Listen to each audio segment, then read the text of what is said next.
Thanks for staying tuned to your station, the African Independent Television, and welcome to your program today. You will wonder where we are now.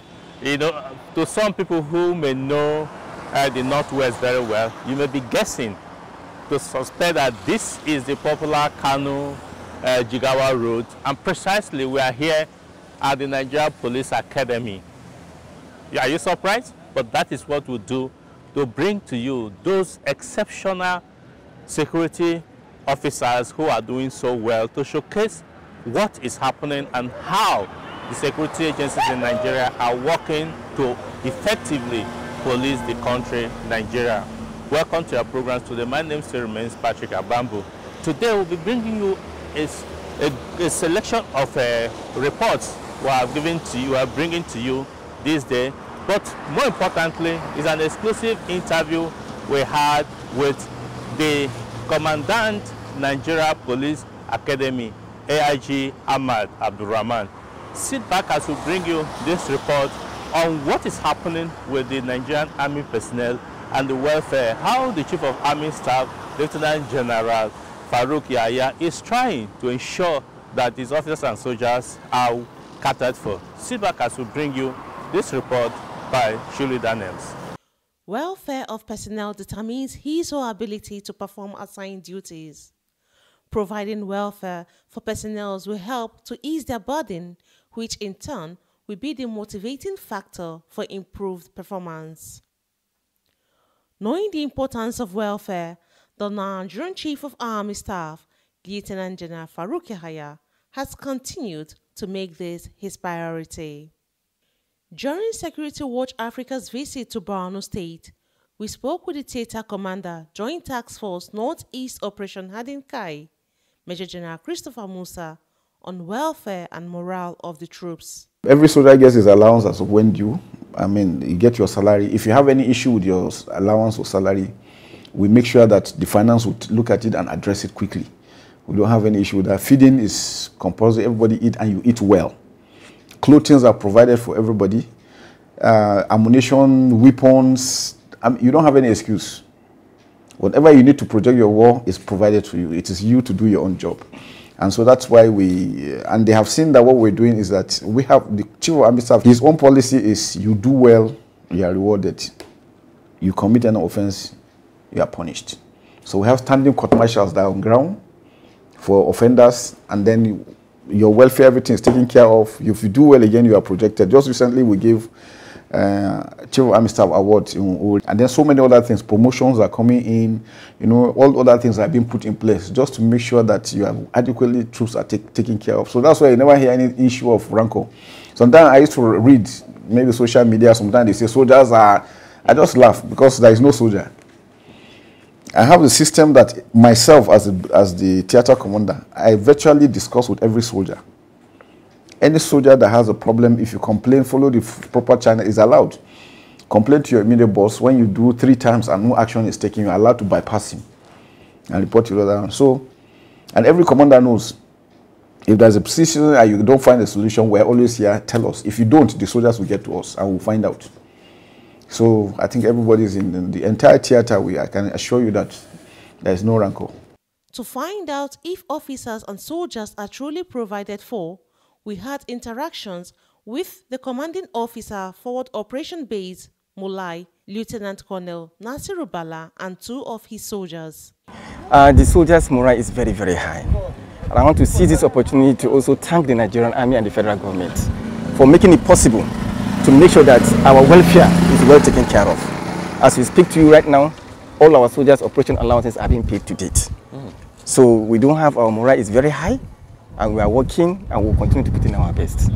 We are well taken care of in terms of our welfare, both equipment, our welfare. So we are very grateful to the Nigerian Army and equally very, very grateful to the federal government for this support. Our men, their morale is very, very, very high. We have enough to do the job. We have enough. In short, with me, my own belief, the Boko Haram cannot come here.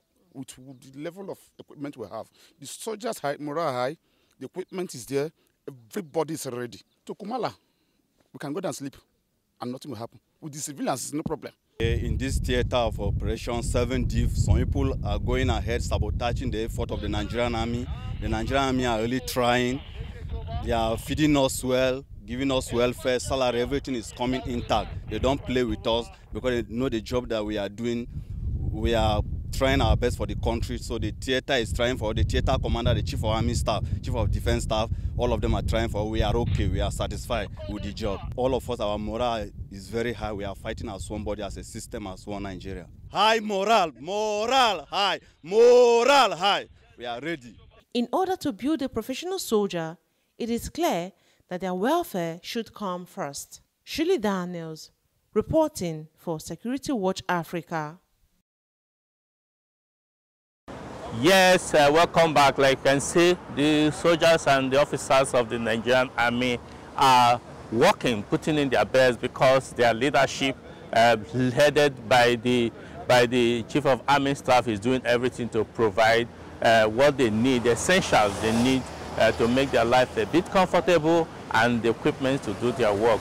That is what we can tell you for now, because we are there at the location on the front line and we're telling you what is happening. And you can see the rain is falling, but we can't be tired. We must do the job.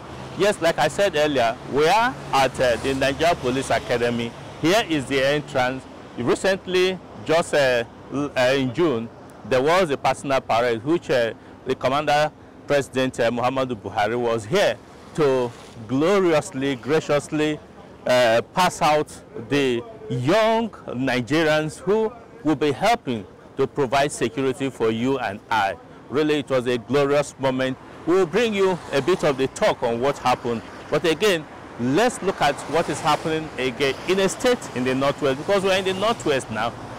The state that's talking about Zamfara State, where the police and the security agencies are battling banditry and insurgency. But there are other crimes that are happening where some people are capitalizing on, maybe should I say, innocence or naivety of some citizens. Sit back as we bring you this report on the recent achievement of the police, Zamfara State Police Command. Here the report again is put together by Shirley Daniels. As the police in Zamfara State battles with banditry, terrorism and insurgency, other forms of crime are still being committed by some citizens. During our recent visit to the state police headquarters, we met with the police public relations officer, SP Mohammed Shehu, who told us about the breakthrough being recorded with the assistance of the communities. These two people or two suspects you see here with us were arrested by the Zamfara State Police Command following a report received from Erkatsina community in Bungudu local government area of Zamfara State, whereby Lawal Musa, a 36-year-old, went to the village and collected the sum of 5 million naira in the name of facilitating the deployment of security agencies in the area. And they have given him the money, and the money was lodged into the account of Jamilu Isa, a 40-year-old. And you can see him together with the principal suspect, Lawal Musa. So currently the police at the state CID is investigating the case to unravel or apprehend their partners in this bizarre crime. And more of these people were arrested before, and they have been charged to court, and many of them are currently in correctional facility. To find out the extent of their involvement in the crime, the suspects have this to say. Sunana Lawal Musa, na je mutanen aka tsina mun yi magana da su akai cewa za a kai musu jami'an tsaro matsayina na dan vigilante. To da muka yi magana da su suka ce to yaushe za a kai musu jami'an tsaro, ne ce to sai na yi magana da jami'an, kuma da naje ban samu damar yin magana da su ba. sai suka nice to sai dai su tura kuɗi indiya ko za a samu jami'an tsaron suka yi ta tura kuɗi har miliyan 4,900,000 sai muka yi magana da su gobe kullum na gaba a samu jami'an tsaron ba sai na kama juya kuɗin ga sana'a zinari ina ta hudda zinari da kuɗin to yau da gobe a samu ba sai suka yi magana kuɗin su suka ce suna son kuɗin su ga ya ban kusa sai suka kira jami'an tsaro suka ba su cewa wani ya anshi kuɗi ba kuma ya ce zai kai musu jami'ai kuma bai kai musu ba to daga nan sai suka yi ta nema sai ina zuwa bebeji sai suka same ni bebeji daga bebeji sai suka tura jami'ai suka same ni suka zo da ni CID police shi ne nake musu bayani shi kuma wannan bawan Allah da muke tare da shi bai san komai cikin magana ga account din shi ɗaya na ala ni tura kuɗi bai san komai cikin wagga halaka don bai san ma me za a yi da kuɗin ba. Jamilu Isa Lawali ne ya anshi account ɗina ya ce za a turo mai kuɗin da ya kasi da zinari saboda yana zuwa yana sayan mashin garan tun kamun shekara 2 sai ya zo ya ce account ɗina bai ɗaukar kuɗi da yawa don Allah ya ara mai account ɗina za a turo mai kuɗi daga har inda yake harkar zinari saboda ni ina na dole wurin 'yan mashin sai an shi account ɗin an ka turo kuɗi 800,000 an ka turo 170 an ka turo 10,000 kuma ya zo ya an shi abu na yi ko da aka turo bai ce man ga daga inda za a turo kuɗin ba ya ce man zinari ne ya siyar za a turo mai kuɗin shi saboda ya dawo daga tafiya sun tambaye ni cewar na san an tura kuɗi ni ce na san an tura kuɗi amma na mance ko nawa ne amma a bani dama in ɗauko bank statement sai suka ce sun je sun ya ce zinari da ya tambaye ni cewa in ara mai account ɗina sai ni ce to me za a yi da shi ya ce Allah in taimaka mai account ɗina bai ɗauka kuɗi da yawa zinari ne ya siyar yana so a turo mai kuɗin a gaskiya ban da wani zargi saboda na san shi yana sana'a zinari kuma na sai yana sana'a waya saboda ka ban yi zargin komi ba gaskiya gaskiya da na zo nan saboda ban san abin da ya faru ba lokacin da aka je bedata an ce 'yan sanda sun zo nema na ina masallacin juma'a ranar friday ko da na dawo sai mun ka taho nan wurin to nan ne ake faɗa min abubuwan da suke faruwa kuma na yi regretting kuma in Allah da haka ba za ta ƙara faruwa ba ni yanzu ban sake ba wani account ɗina da niyyar a tura kuɗi dan dama for my business ne ake tura kuɗi in na sai da mashin in mutum yana da abin ga sai ce bai da mai transfer abun ga amma ni ban da wani actual abun ga da zan ce ina wai harka da wani abun ga ko shi saboda na san shi ne yasa ni bar account ɗina ban ba wanda ban sani ba account ɗina ko ban san sana'a ta ba. Shiri Daniels reporting for Security Watch Africa. Welcome back. Yeah, you can see that even while there are fights against bandits, there's also fights against social vices and social crime happening. I think they believe that the law will take its course in this case. But now let's bring you that interview. We had a chance interview with the commandant of Nigeria Police Academy in person of AIG Ahmad Abdurrahman. Sit back as we bring you this chat on what the school is doing, how future leaders and officers of the Nigerian Police Force are being groomed. Sit back as we bring you this interview. What breed of officers did you send to the Nigerians? Yes, thank you very much for this question. I came into the academy as the 22nd commandant precisely January. And when I came, I found out that these people have almost finished their training for 5 years. So there was little at that time that I could make. But because of the prolonged delayance of passing out parade, because of the national challenges, the reviewing officer who was the CNC himself, I took the opportunity and organized lectures myself, my officers. I engaged each and every one of them to the extent that I saw their parade, there is a gap. Who put this? There was a gap in the parade requirement according to my own standard as the commandant. So I organized that they should continue with the POP parade practice, and we introduced that they should do competition because there was little time. So while making it a commandant's parade competition, and how do we tag the, it's not normal parade, it's operational parade, because I want to introduce to them a kind of parade that will prepare them for the challenges of terrorism and insurgency. So we did that, and while trying for each, cause to beat the other, you know, they have to learn. And I have the best of parade commanders in this and instructors, drill instructors, and we even have to bring some that I knew from other commands that I held, and it was perfect.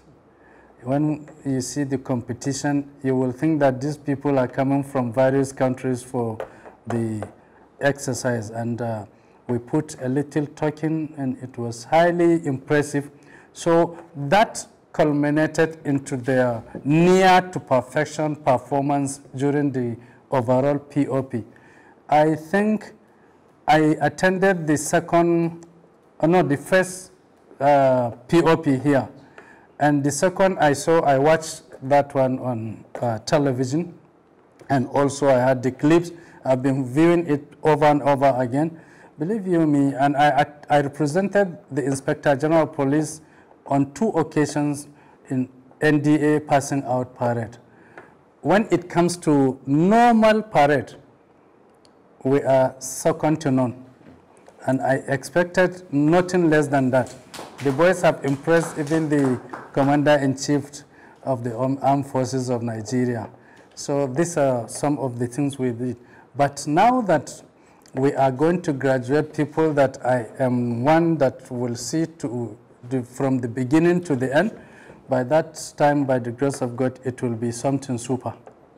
Okay. So yes. Now, in terms of professionalism, do you think that those who have just passed out, they are equipped with what to do? They are well equipped, because the past commandant had this crop of officers as the instructors, as the lecturers, but in the university, you know, section and the police professional studies, we had the best. In fact, the academy had always been, in what we don't have, we bring out other professors or professionals to come and give us, train the trainers. Then when we are equipped with that knowledge, they go back, we impart on the officers. So what makes the graduates or the cadets that have just passed from the academy is that they have been well equipped, more especially on the current challenges of security in Nigeria. We have taught them combat craft, operational, you know, assignments, how to handle situations that are like guerrilla warfare, because these are not normal. So we taught them abnormal operational planning and movement. So all of them are really being young men that have the proper zeal to learn, and they have the love and patriotism of this, our great nation, Nigeria. You could see even in their faces when they are going out, the passion to go out and situate themselves and join in bringing this problem to an end. I've known you to be one of those that, if you want to count the best police officers we have in this country, you're one of them. Thank you very much. What are the characters of a true Nigerian police officers?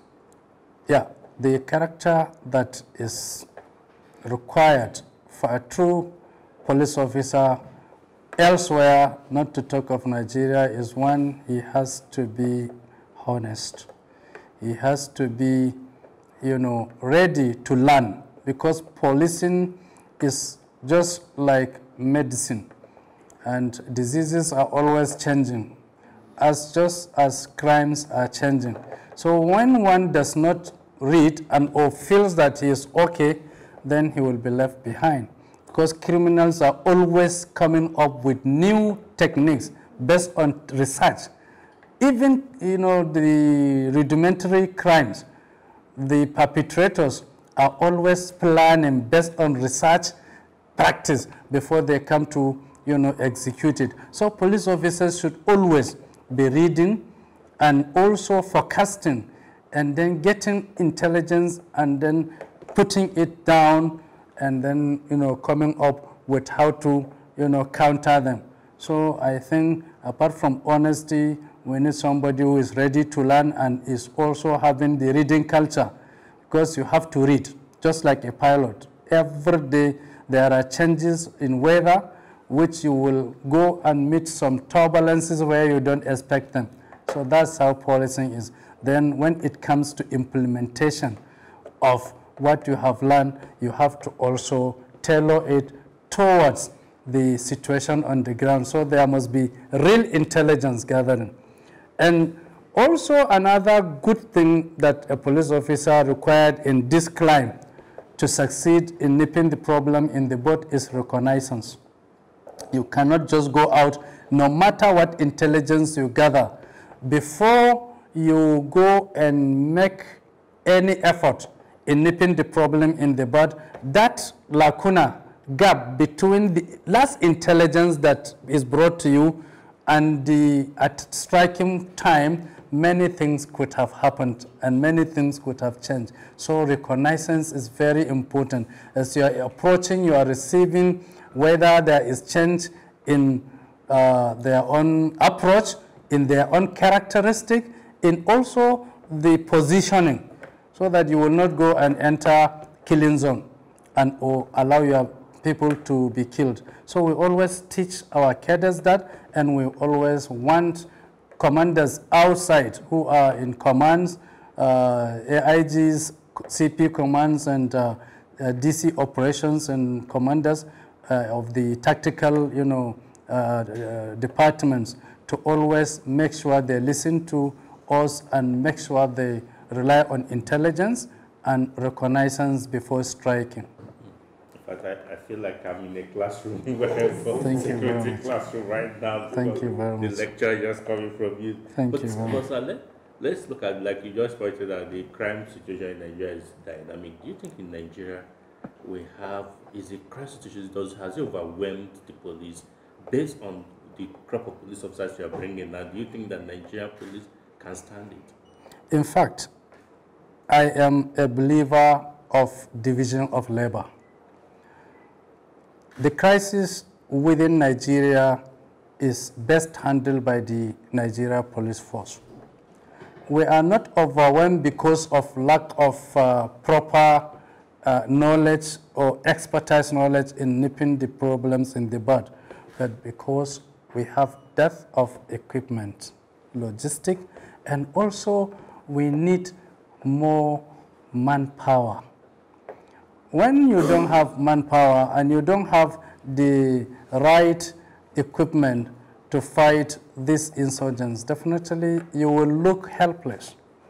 So police are not overwhelmed, but they look helpless. The only saving grace is the current Inspector General of Police, who has the trust of the President. And you can see, even a layman have seen how equipments are being purchased and procured by the police force. With the approval and grace of the President, we are moving forward. And I think just a few days ago, the Inspector General of Police has commissioned armored personnel couriers, which are different from the normal one we knew. And I knew recently, and delivery had even been effected of anti-riot equipment, which in fact, prior to this, we don't have it. I remember as CP Enugu, I was fighting crime just by the grace of Almighty. There was no anti-riot equipment, and those that were in store had even expired. We were just trying to conceal until we got consolation, and that came with the coming of IGP Usman Alkali Baba and the trust he has of President Muhammad Buhari. Now, everywhere you go, they will not tell you that they don't have the anti-riot equipment. They have started getting, and the purchase is going on. Now, manpower, with the current recruitments going on, I think we will have some solace. So with the Nigerian Police Force having the right fighting equipment and the number of manpower required, I'm telling you, the Nigerian armed forces will go back to their traditional duty, which is even better for the country. Because when you bring the highest security arrangement of a nation, like military that is supposed to protect the country from outside aggression, and you bring them into internal security, then there are two things you are doing for the country. You are desensitizing the military to become civil police. And at the same time, you are militarizing the civil police to be with the military because of the long-time interaction. You always copy your environment, not to talk about your colleague that you are doing joint operation. So the earlier, the better police is equipped to the teeth and allowed to do its internal operation well. There are sometimes definitely that even in internal operation, when the police could not go further because of their own mandate, then the military will now be invited to come and take over while the police will be following behind. When they do the needful, they will hand over the police and go back to their traditional job. And this is what I am praying that it will happen soon. Welcome back. Such an exceptional officer. You can see, Nigeria Police is filled up with so many exceptional officers who are doing so well, so great. We wish that the school, like it is known for, like you heard him talk it, will continue to bring out quality Nigerians to provide security for Nigeria. Yes, we are still inside the rain. Really, we must do the job for you to be well informed of what is happening. But sadly, we must leave for other programs to continue. If you have enjoyed watching us this week, let's sit back again, join us next week when we bring another exciting edition. Or watch us on our social media platform, particularly the YouTube, where you can see the previous edition of this program. Follow us on our Twitter handles, on our Facebook, so that you can see and know what is happening. Send us any question, any inquiry you need to know on our email address so that we can interact with you. Until we come here again next week, I say bye for now.